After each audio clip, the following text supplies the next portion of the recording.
दंडोत प्रणाम। जय श्री चक्रधर। नित्य लीला चिंतन में आप सभी का स्वागत है। पुनः एक बार 2022 के अगले महीने में यानी 6वें महीने में हम पदार्पण कर रहे हैं। दिन आगे बढ़ रहा है, जीवन कम कम होता जा रहा है, समय हमारे पास कम कम रह रहा है। इस बात को हमने प्रतिदिन याद रखना चाहिए कि हम बड़े हो रहे हैं यानी हम मृत्यु के समीप जा रहे हैं। आपको लगेगा इसे निगेटिव बात क्यों कर रहे हो आप, लेकिन मैं निगेटिव बात नहीं कर रहा हूँ, मैं बहुत ज़्यादा पॉजिटिव बात कर रहा हूँ कि हमने ईश्वर की ओर जाने का समय जो है वो हमारे पास कम कम होते चले जा रहा है। तो ये अपने उद्धार के लिए महत्वपूर्ण पॉजिटिव बात है, लेकिन वो हमें समझ में आए तब पॉजिटिव है, वरना देखा जाए तो निगेटिव है। तो आज का जो डे में, आज के दिन में जो स्पेशल है वो स्पेशल है, आज जागतिक पालक दिन है। जागतिक पालक दिन यानी वर्ड्स पालक डे। पालक यानी रक्षण करने वाला, संभालने वाला, ऐसे पालक का आज दिन है। जागतिक पालक दिन आज 1 जून को मनाया जाता है पूरे विश्व लेवल पे। वास्तविक रूप से देखा जाए, शास्त्र के अनुसार, सिद्धांत के अनुसार हमारे पालक कौन है ये हमें समझना पड़ेगा। क्या माता पिता हमारे पालक है? क्या गुरुजन हमारे पालक है? क्या पति हमारे पत्नी के पालक है? क्या पत्नी किसी पति की पालक हो सकती है? पालक यानी क्या? पालन पोषण करने वाला, जो आपके पेट की चिंता करता है, जो आपके सुख की चिंता करता है, जो आपके अच्छे की चिंता करता है, उसे पालक कहा जाता है। कि भाई पालक की सब्जी नहीं बोल रहा हूं यहां पे मैं, पालक यानी संभालने वाला।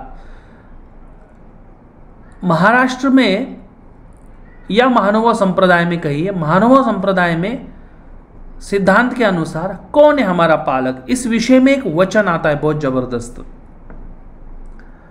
कि रक्षण करने वाला कौन है। भट्टोबास इस वचन को बोल रहे हैं कि भाई वो आपका रक्षण करने वाला है। जिन जिन लोगों को वो वचन किस प्रकरण में आता है वो याद अगर आ गया हो तो प्रकरण का नाम आपने लिखना है, वचन का नाम नहीं लिखना है, वचन नहीं लिखना है कमेंट में आपने, वो प्रकरण लिखो आप, मैं समझ जाऊंगा आपको वो वचन याद आ गया है। ठीक है ना।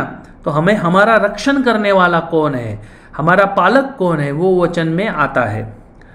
तो आज की हमारी लीला रहेगी 223 नंबर की लीला है, नेवासा की। कुसुमेश्वरी हुनी मंडलिकू पुढ़ा पाठवने। कुसुमेश्वर का मंदिर है, वहां से नाथोबास को आगे स्वामी जी कैसे भेजते हैं उस विषय में यह लीला है। मंग गोसाव्यासी कुसुमेश्वरी आसन झाले। स्वामी जी को वहां पे आसन हुआ। चरण क्षालन 22 केले, भगवान जी के चरण क्षालन हुए, पाय धोए, मतलब पांव धो लिए। गोसाव्यासी विडा झाला। मग सर्वज्ञ म्हणितले मंडलिका तुम्ही बडवाचेच्या घरा जा। आप क्या करो, नाथोबा जी को बोलते भगवान जी, आप क्या करो, वहां के जो पुजारी है, बड़ुआ है, उनके आप घर में जाइए। कुंची टाले मांगा, कि आप क्या कीजिए, वहां पे ताले की चाबी लीजिए। मठ उगड़ा, आप क्या कीजिए, वो जो मठ है, मठ यानी रहने की जो जगह है वो खोलिए। मठ चौखटू करा। चौखटू करा यानी वो चौखटू करा यानी अंदर से बाहर से एकदम बढ़िया तरीके से आप साफ कीजिए, हो काजी। मंग नाथोबा बडवा या चेया घरा गेले। नाथोबाए कुंची टाळे मागितले, मडू उघडिला, घागरी मागितली। उन्होंने उसके घर गए और मड को खोला यानी वो मंदिर को खोला। फिर पानी भरने के लिए घागर, मतलब वो पानी का जो ये होता है मंगा, वो मांग के ले लिया। अंदर बाहर से मठ साफ किया। कापड़े अवघा मठू दाटिला, मतलब कपड़े से पूरा जो मठ था, वो रहने की जगह जो थी, वो पूरा दाटिला यानी पोछा लगाया। ठीक है ना। मंग सांगावया आले, फिर भगवान जी को बताने के लिए आए। मंग गोसावी बीजे केले। पूर्वामुखे मढी पुरादित्याच्या गोसावी अवस्थान झाले। स्वामी वहां पर पुरा नित्याचा मढ़ी, मतलब वहां से कुसुमेश्वर से भगवान जी आदित्य के मंदिर में आए, अवस्थान झाले। दक्षिणीले भिंतीसी पूर्व पश्चिम ओटा, दक्षिण के दीवार पे भगवान जी को पूरब और पश्चिम इस दिशा में एक ओटा था, वहां पे भगवान जी बैठे थे।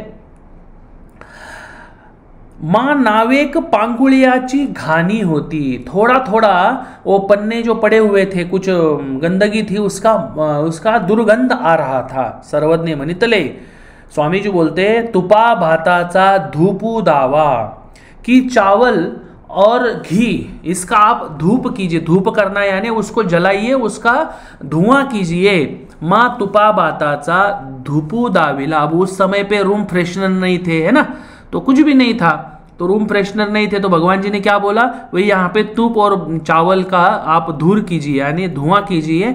माँ तुपा भाताचा धुपू दाविला मग घानी गेली, और ऐसा करने के बाद फिर भगवान जी वहाँ पे रहने लगे। वहाँ पे जो दुर्गंधी आ रही थी वो दुर्गंधी वहाँ से चली गई है। तो इस प्रकार से ये आज की बढ़िया लीला है। आज का जो दिन विशेष है उस विशेष में आज पालक दिन है, मतलब रक्षण करने वाले का दिन है।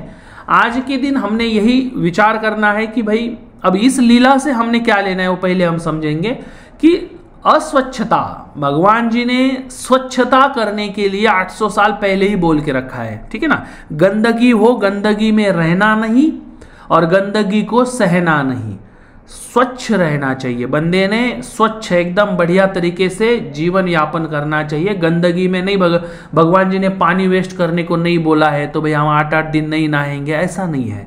अगर आप गंदे हो चुके हो तो आपने नहाने में कोई बुराई नहीं, क्योंकि अगर आप नहाओगे नहीं और आप लोगों में हो, अगर आप अकेले में हो, नित्य विधि में हो, तो आपको कोई लोगों की चिंता करने की जरूरत ही नहीं है, क्योंकि आप किसी से मिल नहीं रहे हो। लेकिन अगर आप किसी से मिल रहे हो, निमित्त विधि में हो, तो आपने एकदम इस तरीके से रहना चाहिए कि आपको देखकर धर्म के बारे में लोगों को एक पॉजिटिव मैसेज जाए, न कि भाई ये गंदे रहने वाले लोग हैं, इनके साथ नहीं, दूर रहो, ऐसा नहीं होना चाहिए। हमारे कारण धर्म का, ईश्वर का कभी भी नाम खराब नहीं होना चाहिए, ये ख्याल हमने रखना है।